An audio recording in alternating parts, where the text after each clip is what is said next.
जय हिंद साथियों, आज हम लेकर आए हैं गांधी युग से संबंधित पार्ट 3 वीडियो। इसके पहले पार्ट 1 और पार्ट 2 वीडियो आ चुका है, लिंक डिस्क्रिप्शन में दिया हुआ है, आप जाकर देख सकते हैं। आज हम देखेंगे पार्ट 3 वीडियो, जिसमें हम लोग पार्ट 1 में और पार्ट 2 में पढ़ चुके थे गोलमेज सम्मेलन तक, और उसके आगे आज देखेंगे। इसमें पहला है, हम लोग बता दें आपको कि तीनों गोलमेज सम्मेलन भाग लेने कौन थे?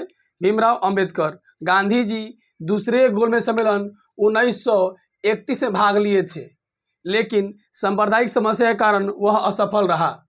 ठीक है, दूसरे गोलमेज सम्मेलन 1931 में गांधी जी धोती पर ही चले गए थे, इसलिए वहां पर था एक विंस्टन चर्चिल, वो बोला था गांधी जी को अर्धनग्न फकीर बोलकर संबोधित किया था। ठीक है, उसके आगे देखते हैं हम लोग 1932 में।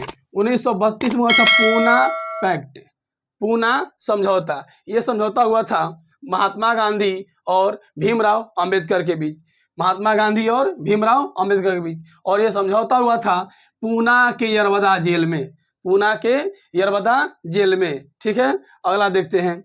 और ये समझौता हुआ था दलितों के लिए चुनावी क्षेत्र देने के लिए। अगला देखते हैं, अगला है 1933। 1933 में क्या किए थे कि हरिजन पत्रिका का संपादन किए थे। गांधी क्या किए थे? तो हरिजन पत्रिका का आरंभ किए थे, जो साप्ताहिक पत्रिका थी। क्या थी? साप्ताहिक पत्रिका। आगे देखते हैं 1936।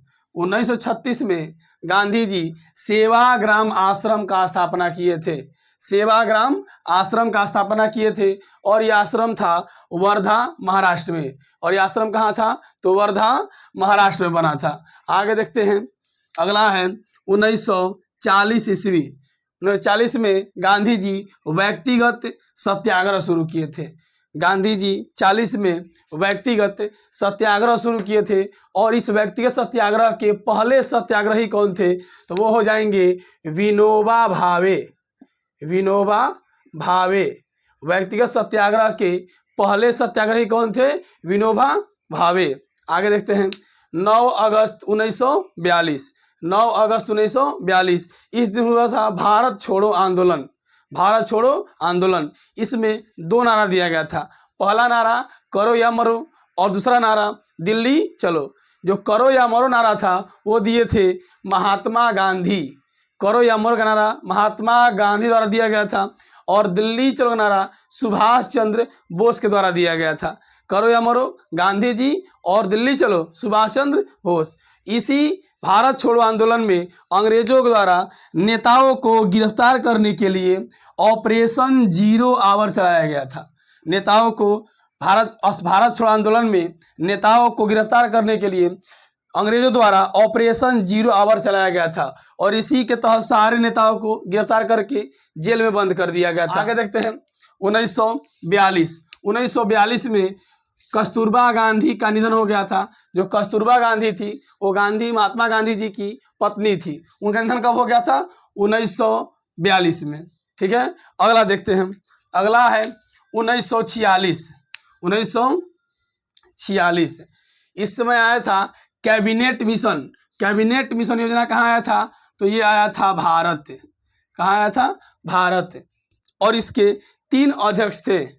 इसमें 3 सदस्य टीम थी। इसमें अध्यक्ष कौन थे? तो अध्यक्ष थे सर स्टैफोर्ड क्रिप्स। अध्यक्ष कौन थे? Sir Stafford Cripps. अगर एक था सैन्य सदस्य जिसका नाम था A.V. अलेक्जेंडर। A.V. अलेक्जेंडर। और एक थे भारत सचिव।